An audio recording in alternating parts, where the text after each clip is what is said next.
Just realized that my mic was muted earlier. Now it's unmuted. Let me welcome my next guest, Derek Lowe, Singaporean, and also the creative director for iApps, if I'm not wrong. We're going to have him come on and chat with us a little bit about his NFT art, some of his recent drop experiences on marketplaces, and maybe even get his latest perspective or thoughts about Elon Musk's tweet about Bitcoin. So without further ado, let's welcome him on stage. How are you, my friend? Hey, hi, Wayne. Thanks for having me here today. Hi, and it's great to have you here on a public holiday. Let's start, with your introduction. Give us a 3-minute introduction of what you do. Okay, so basically, I've been doing art since I was a kid, as far as I can remember. So I started trading drawings for comic books in a comic book store in order to get free comic books. So I started the interest in drawing from there, and it just sparked from there. So from then on, I think I went on to animation and interactive media in uni, and that's where I could actually combine technology and art together. So when NFTs came about, it was pretty natural for me to be lured into this whole thing. Yeah. And let's start with your story as well. We'd love to hear how you actually got started, how the journey, in terms of your forays and activities in the NFT space has been so far. So basically, when I heard about the NFT, I was pretty skeptical because I didn't know what it was, because it was so I actually wanted to try it out because, like I said, technology and art has always been my thing. So I wanted to try both, try it out. And I think it has been a pretty interesting experience so far. But there has been its ups and downs also. Yeah. Ups and downs. So, we definitely want to hear that. I think it's as roller coaster as the value of Bitcoin, right? So just want to know, what are some of the ups? What are some of the downs? So like the ups is, of course, I can get my artwork up to the bigger community, unlike previously. And also the downside is to actually mint NFT is actually not cheap. Yeah, the gas fees are pretty crazy. It can go really high up. Like today, I just heard that there was a gas fee of $1,500. It's pretty crazy. Yeah. It's incredibly crazy. I think that's why gas is minting, right? Probably is a great idea. It's probably it's here to stay. So I think before he came on, the founder of Mintable .app was telling us about gasless minting. So that's probably one of the solutions that are on offer. But let's talk about, more on your NFT drops, right? Congratulations on your recent drops and your recent NFT collection. Tell us about the drop and how you got involved. So basically, can you see? Can we share my my drops? Please feel free. Yeah. The screen, okay. Yes. Okay, hold on. Sure. So we've been, doing a lot of screen shares during the past couple of days, and it'd be great while you can, talk about some of your recent projects. We could view it as well. Let me just add it to screen. Yes, please go ahead. Sure. Okay, so basically, I have two latest NFTs that's up in the web right now. So they're both in OpenSea, and maybe I'll go through each one. So the first one is Fighting Spirit. So this one is about what got me to do this was because when I actually ventured into the NFT space, I saw a lot of artists are struggling to actually get their work out in the open. So I see a lot of them complaining in Twitter, like they want to give up and stuff like that. So it inspired me to do a piece where it can remind all of us artists to not give up, to keep fighting, even though it's really hard. It's a very competitive space out there. So I wanted this piece to remind us to not give up. Yeah. So another piece was a fantasy, right? So this one was pretty abstract, and I wanted to do something where, okay, first, this is about a fairy that's lost in the open sea, and she's on top of a newfound friend, which is a turtle. So what what's the meaning behind this? It was actually I want to tell people to not even though sometimes we may be lost in life, we don't want to get to lose hope in finding, like in this fairy's case, to find her home. So even though she's lost, we don't want her to lose hope. So she's hopeful. Yeah. I love these So noble, messages that you put behind your art, right? And mm, there's always a great narrative around it. So normally, when you create an art, is it to actually come up with a concept or come up with the storytelling first? What goes first? basically, it's the concept, and they both pretty much come into place at the same time.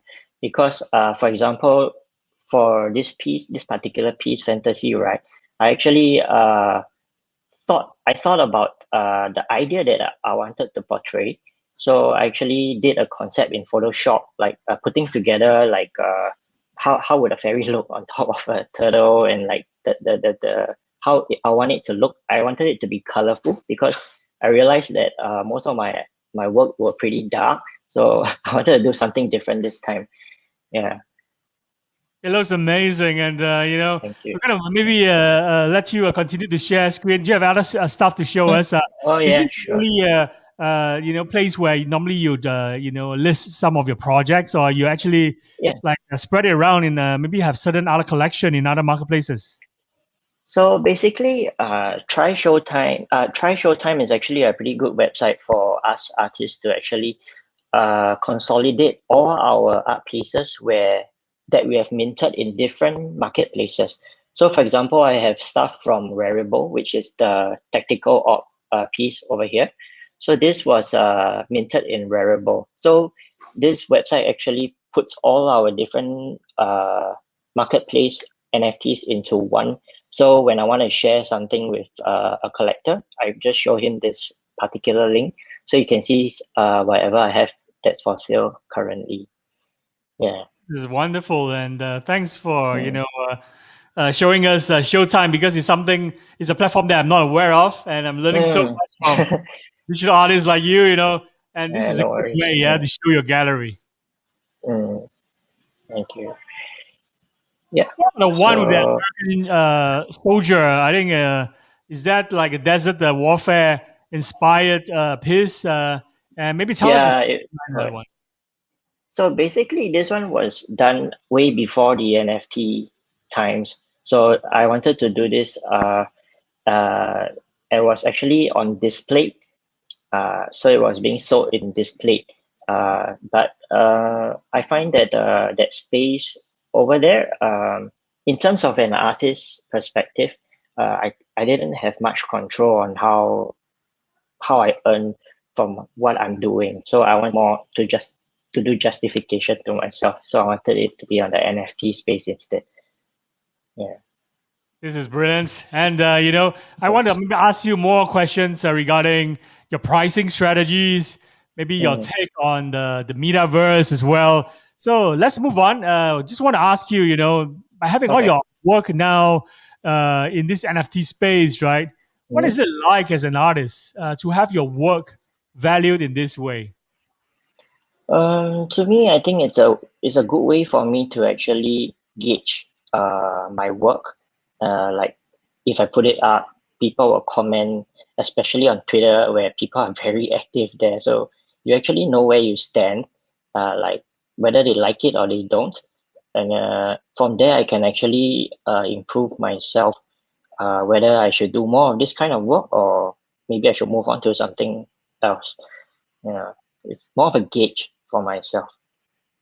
Yeah, it's a good way to actually see how well you're faring, right? And get feedback as Yeah, so. Do you yeah, that's actually, right. Yeah. when you were talking about the ups and downs, right? Are the Mm. downs related to times when you're not getting like a positive feedback, and is that measured through Yeah. sales? Yeah, actually, there was one negative feedback that I received recently, and it was this particular person said that she thought that my work was auto-generated from some kind of software where they can create polygons and stuff. So I tried to just justify, and then I showed her my working file, like the lines that I draw and how I colored it. But I think she just wasn't very open to digital art. Like she was a traditional artist. So to her, she thinks that anything digitally displayed could be auto-generated by computer, which I do not, which I mean, I agree in a certain way, but to me, yes, there are softwares that actually do polygon art, but the outcomes are different. We can never compare a human manually touched artwork with an auto-generated artwork. You can see it for yourself in the results of the artwork itself. This is very fascinating because I think it's something Yeah. that probably will pop up in people's minds as well. I remember Yeah. when I first saw your polygon art, right? I think that's a big influence on all the things that you put out. It did cross my mind as well. Was that you done using either an app, or was that through really, a lot of grinding, a lot of steps involved, and Yeah. the other process where you're not just using one app, you're using multiple apps, and just to Yes. create the effect that you want. And I think it's great that we are providing you this stage to explain the process behind. Yes. I'm so grateful for this. So it's great to hear everyone's voice, artist's voice especially, and just Yeah. clear and put it out there, right? That these are not easy, and it's the best ways or the most clearest way to find out is through the nuances that you express. I think when we were screen sharing, we could see the details involved, right? Those are definitely through a lot of tasks involved and processes. So I want to ask you, my next question is about Yeah. how long you have been an artist before you finally decided to start creating NFTs. Was it before or after the Beeple art sale? Oh, I've been an artist for about, I would say, 20 years, since like primary school. I've already started drawing and joining competitions, and I've always been interested in art. But in terms of NFT, it was only this year that I started joining this NFT craze. Yeah, because I found that this platform is really, really good for artists like me. We are not known artists, so this is a way for us to actually communicate and meet other artists, especially on Twitter. Because before this, I was never on Twitter before, so it was a struggle for me to actually join the community at first. Yeah, but the community is awesome over there. So I encourage artists that are not already on Twitter to actually join these groups and communities, and they are very encouraging over there. How important do you think that joining a community helps to not just bring out the best, in your talent, but to also communicate your work, to share resources and knowledge, even tips, right, amongst each other.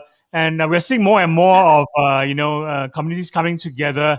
They're forming, communities of, like-minded artists as well. Like even artists, there's so many subgenres, right? So Yeah. you even see like there is a DAO, for those who are focusing more on marginalized artists or female artists or of color or from third world countries. They come together, they share resources and knowledge, and they support each other by buying each other's art. And having their collectibles, displayed in every artist's wallet. I think that's one way to support one another in a community, right? Do you think that joining a community helps to fast track that growth? Yes, definitely. I definitely encourage it. I cannot emphasize it enough. Like, because without a community, there's just no way in the digital world that we can actually share our artwork, or even like give each other comments. Like, it's not like a museum where you put you display your art in the museum and people come to your showcase. This is like online, so we should take full advantage of that, I feel. Very well put. And you mentioned about this community, right? What's the name, and are they Twitter only, or they also exist in other forms like Facebook groups or Discord Yeah. servers? Yeah, so I've actually joined the Facebook groups, all the NFT related groups. I joined Discord. So Discord was also a new app for me, but there's a very big communities in Discord, even inside Clubhouse, which I've yet to explore more for Clubhouse. And there's also Telegram, yeah, and Twitter, of course. Yeah, these are the main five programs. NFT has definitely sparked off a lot of flurry of activities, right, in all these social media platforms. Yes. And, in fact, it's also making more people, do storytelling on podcast shows as well. So, you have the Discord, the Twitter, the social media, the Clubhouse, where, live podcasting takes place. I think that's another form of live podcasting. So you're able to, That's right. your narrative, in Clubhouse really well. You see that you get more people adding your art into the public wallet. Yeah, So I've yet to try that. yeah, you should. Maybe I'll drag you into one of those sessions very, very soon. Maybe after this Cool. festival. This is not your first time dropping NFTs, right? So where can we buy your NFTs other than those that you just mentioned? What sets you apart from the other NFT projects in the metaverse? Okay, so most of my work is on OpenSea for now and Rarible. Yeah, just these two.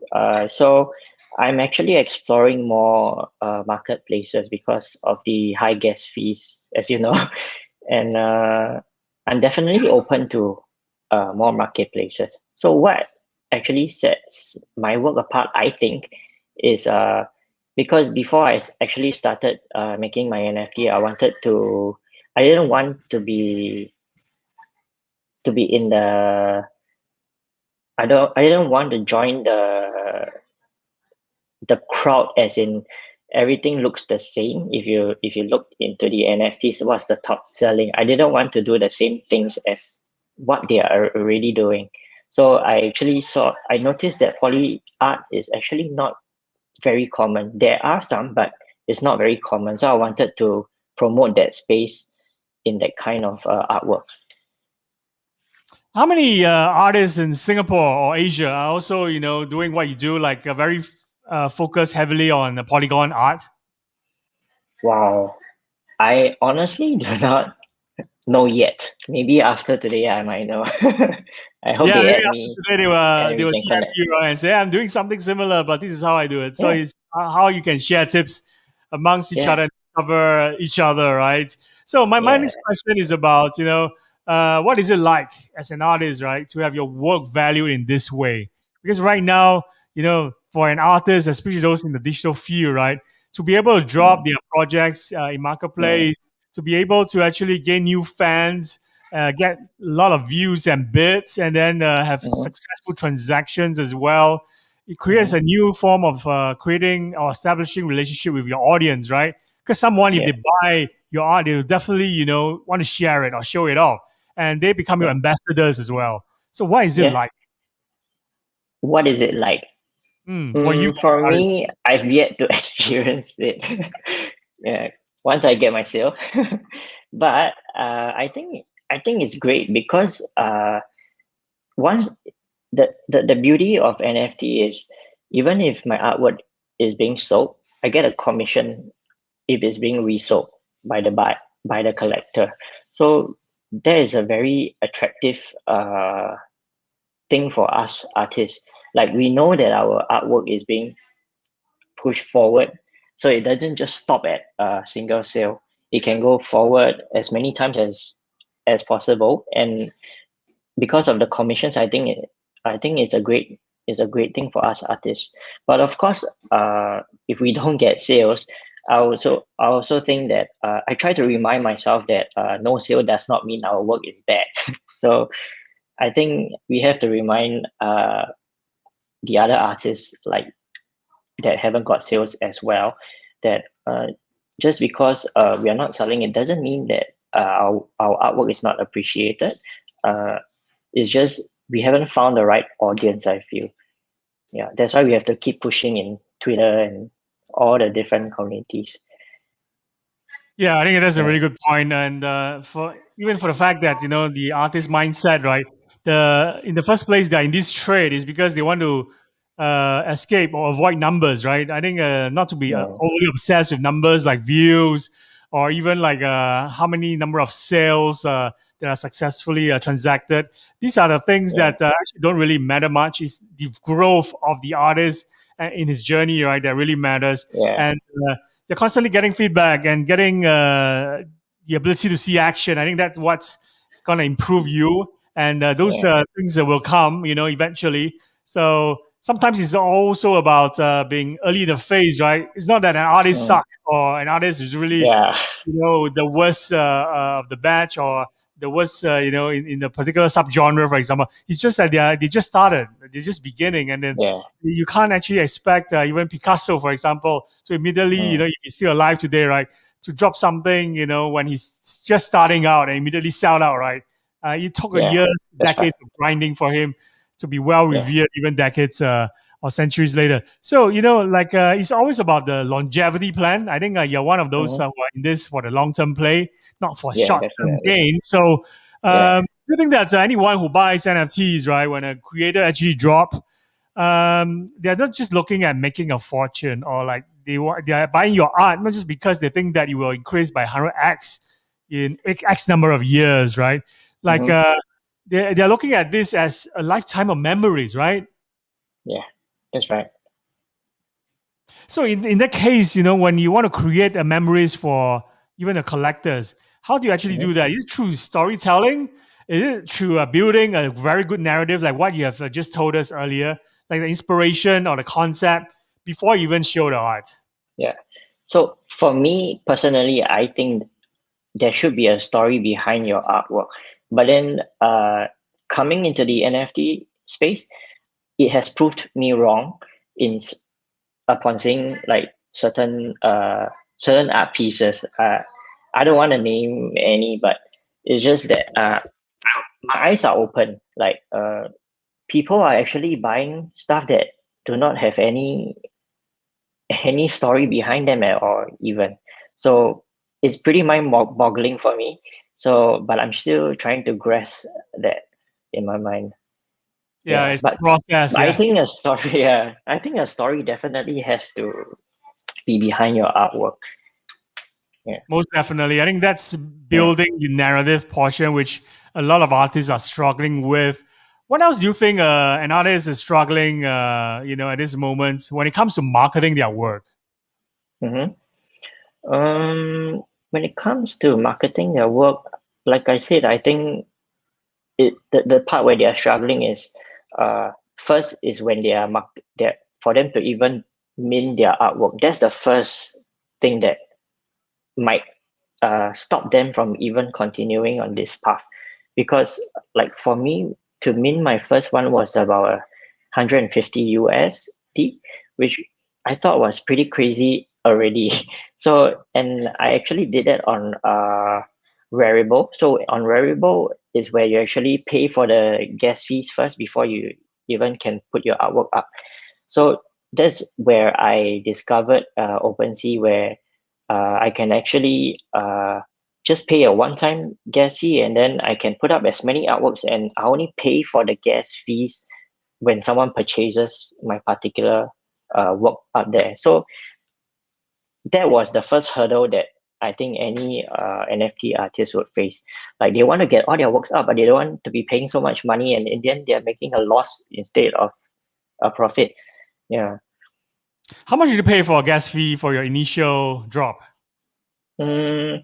I think it was about 150 USD, but that doesn't include like even to even open a crypto wallet, you need to have fees. You need to have money, cryptocurrency inside already.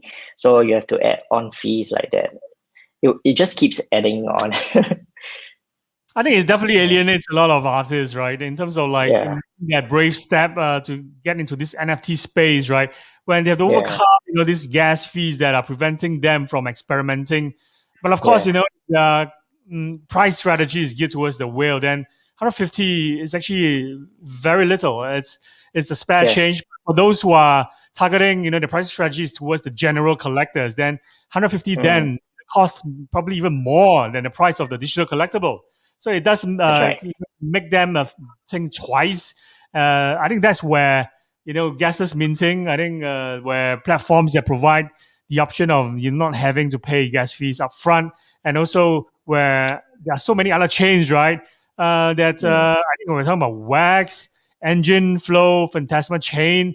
these are giving the capability of minting like thousands of your work for just a penny. I think this is probably going to be a trend after we have this normalization phase, where everything becomes more calm, and then all these new innovation comes up, I think it probably provides a solution in terms of paying high gas fees, right? Artists and creators would love also to know what's your favorite digital art software that you're using to create your NFT.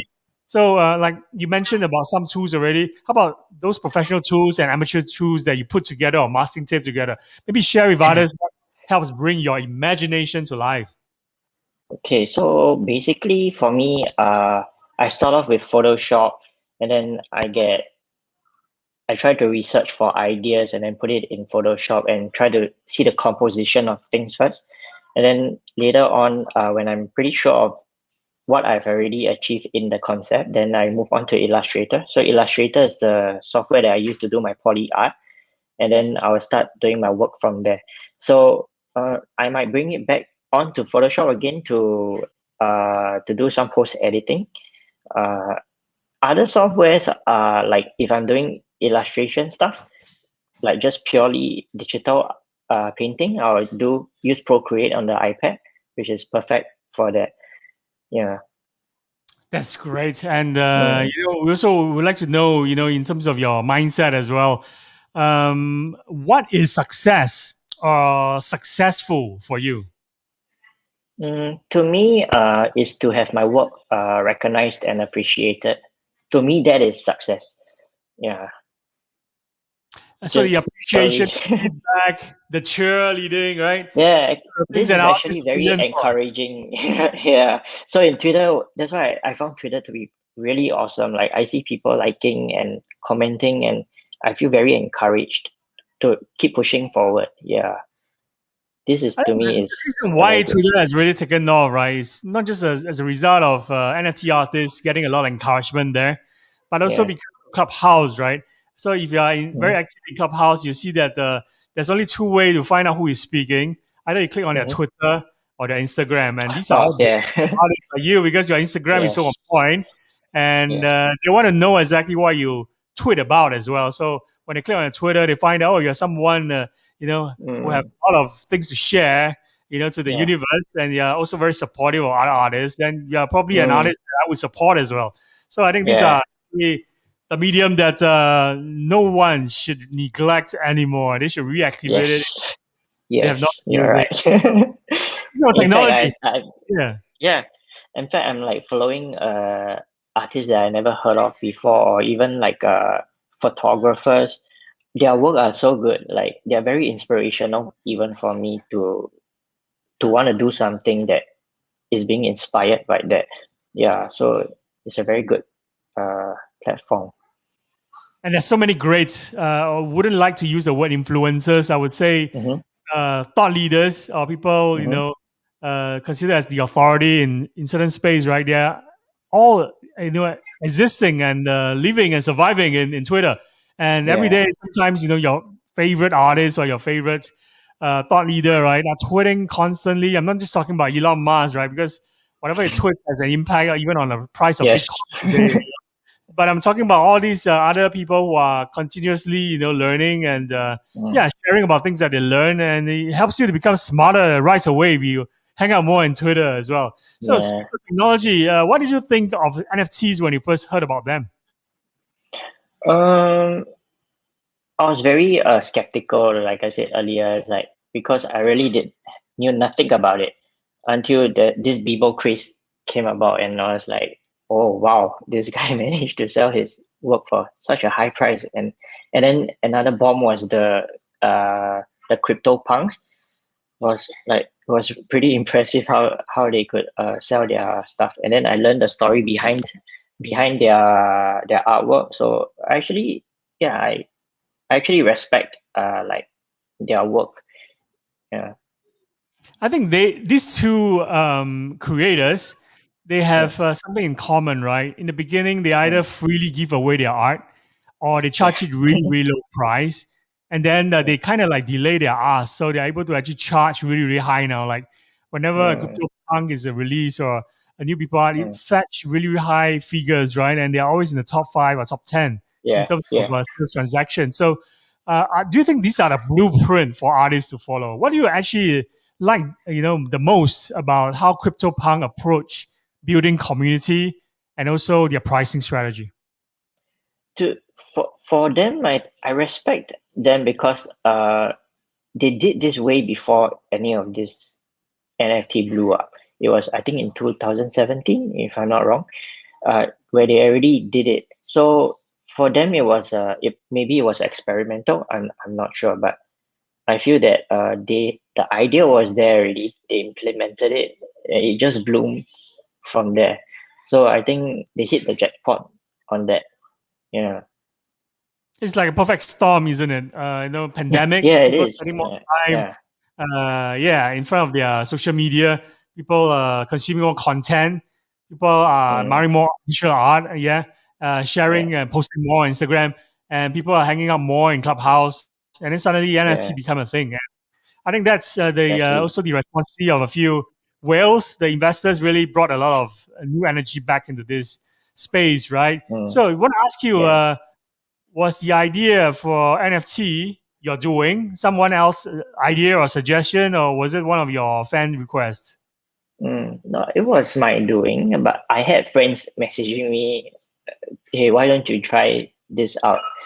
Quite a few of them actually messaged me to try it out. So I told them, yeah, I'm already inside, and I'm very interested in it. So so it was. Then how I started was in Twitter. So I went into Twitter and I was looking at people's works, and then that's how I got inspired by how many people are complaining that their artwork is not selling, and just wanted to do a piece that reminds them about the fighting spirit. Yeah. Do you think that when this NFT sales or this NFT hype, right, is over, you're gonna keep going down this NFT rabbit hole? Is there a future for you doing art as digital collectibles? Yeah, I mean, I definitely want to continue going on, but I want to see how far it can take me actually, because honestly, I don't know what will happen. So I'll just see how it goes. Yeah. So how did you hustle in the beginning to actually build a resume for your digital art creation? You should have to like give up like high paying jobs or career to do what you love. Actually, no. For me, drawing was pretty natural, like an activity that I do whenever I feel stressed or I just have a sudden inspiration. I will just doodle or draw. So to me, that's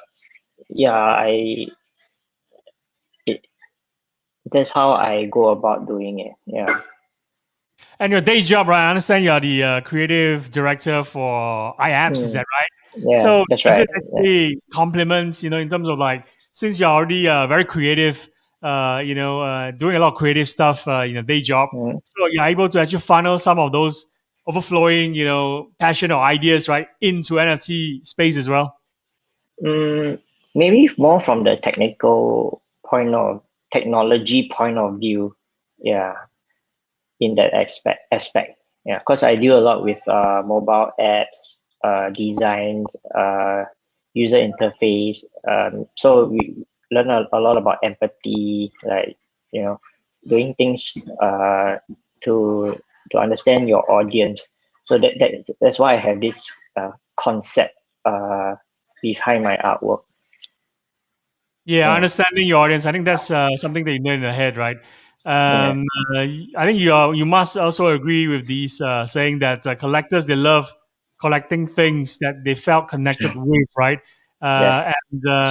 And if it's a rare, that's a bonus. And it comes with a storyline, it's even better. Do you agree? Yeah, I definitely agree. Yeah. I want to ask you about pricing strategy next. I would say, my perception is that it's geared not towards whales, it's geared towards general collectors because you just started, right? And Yeah, that's right. you actually, price it in a way whereby it's not affected by fluctuations in terms of the ETH value. So for me, I usually started like about at first when I started, I did quite a low amount, like Then slowly I push it up a bit, and then I realized that I don't want to keep changing my pricing. But then again, I will only know when the artwork has been bid on, and that's why I choose to go on the auction path. So I want to set an amount that actually justifies my artwork, and the at least it covers the gas fees minimally for me to even mint it. And from there, I just see what people values my work as. So from the bidding, I would then know how to adjust my pricing. You're thinking like a businessman, at least break even on a gas fee. Yeah, So definitely. that's a very rational and practical pricing strategy. Mm. So, technology is taking over everyone's lives, right? How do you balance your life with technology versus nature? Well, I have a dog and kid, so we go to the parks, like Bishan Park, Botanical Gardens. Actually, going there with them, without all the technology involved, I think it actually gives me inspiration sometimes as well. Yeah, like Wow, I think about that life. Bishan Park actually inspire you to create even better art. I think that's something to take note of. I'm not Mm, central or northerner in terms of I'm a mm, more east side person, so I've never been to Bishan mm. Park. Maybe one of So these they have days I'll like go. otters. So I might do something about otters sometime. Yeah, That could be your next piece and the next concept yeah, idea. Yeah. yeah, yeah. We're going to move on to rapid fire questions Mm, momentarily. Here are the okay. rules. You must give short and pithy response, one sentence or Mm, two maximum. Are you ready? okay, I try my best. Let's go. What are your proudest life moments? The birth of my daughter, What's and one? also Yeah. yeah. Oh, Yeah, please and go ahead. also Yeah. and also maybe my Lee Kuan Yew portrait that was featured in History Channel. Yeah, Wow. What do you want doing less of in 2021? less of want to be wearing mask less in 2021, Me too. Yeah. and less of overthinking stuff, I guess. Yeah, What do you want doing more of in 2021? NFTs. That was Advice, simple. Yeah. your advice for NFT artists? Yeah, just keep fighting in this competitive space. Just remember that mm, we are just searching for the right person, the right collector. Yeah. Any future ambitions or side projects? I guess you guys have to follow my Instagram, Twitter, on my itchy finger to find out. Yeah, I usually post previews of my work or work in progress in there, so you would know what's new coming. And how can people reach you? Yeah, through Instagram, Twitter, try Showtime, or through the same handle, my itchy finger. Yeah, Thank you so much for coming on. yeah. And Thank you so it's great much. to Yeah, have Singaporean artists. I think you're the yeah, second Singapore NFT artist yeah. that I we have. saw the first one. Yeah, Yeah, the next most famous artist was on Hafiz Rakib yeah, yesterday. yeah. So it was as great, chatting with you as you were, Thank you so much. Yeah, with him. So we'd really love to spotlight more Singapore NFT artists, and we need more yeah. That'll Singaporeans be cool. in this space Yeah, that we can all yeah, uplift each other and support each other. Yeah. yeah, yeah. Thank you so much for having this opportunity. Thank you, Derek. I'll see you Thank hopefully in real life Sure. pretty soon. Maybe over a cup of coffee at the Bishan Park. So Yeah, let's sure. set a date, okay? Yeah. All Okay, right. cool. Thank Thank you you so so much. much. Have a nice public holiday. Ciao. Ciao. You Bye bye. too. Bye bye.